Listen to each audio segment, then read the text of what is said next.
Guy, why do you think the 2020s could be like the 1920s? Appetite and function of COVID, I think, are two of the things that are driving that. Appetite, we see everything that's going on in the world with regards to a new development of technology, of organizations, transnational organizations, and indeed individual companies, the FANGs of the world, effectively, that have huge resources behind them. And there's a real appetite to move not just themselves on, but humanity on. And I think that is going to be what marks out the 2020s. Before we started recording, the one thing we've got to make sure is that 2029 doesn't end up like 1929 or the 1930s or the 2030s as the 1930s.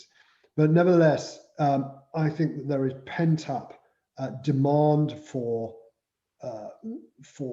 to spend some of the money that people have saved.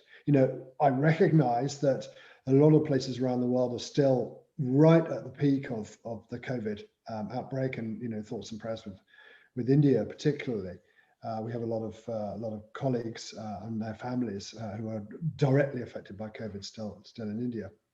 But nevertheless, if you look at the post-industrial nations, effectively, those that have been more effective in inoculating, vaccinating their populace, there is a store of impetus, of appetite and money that's been stored that will come out. And I'll give you two examples as to why that of where we're seeing that right now.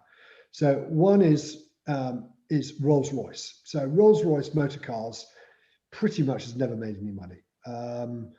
But actually in Q1 of 2021, the order book for Rolls-Royce is larger in Q1 of 2021 than it has ever been. So there are a lot of people buying Rolls-Royces. I am not one of them. I'm not that big of a fan, actually, I have to say. But those cars are basically flying off the production line, or when the chips are sorted out, that is, anyway. The second thing is I'm a big fan of Dylan Thomas, and I was trying to book was due to book a ticket for Under Milk Wood, which is taking place in the National Theatre in London in July later, and there was a gap between the box office opening and me being able to call or get online because I was in a meeting. In that 15 minutes, every single seat of every single performance was sold out for the entire run. Now, that demonstrates that people want to spend more time looking outside of themselves, looking outside of what we have had to put up with the last 16 months. So that appetite, I think, is going to drive a huge increase in economic activity over now and as we go through the mid-2020s.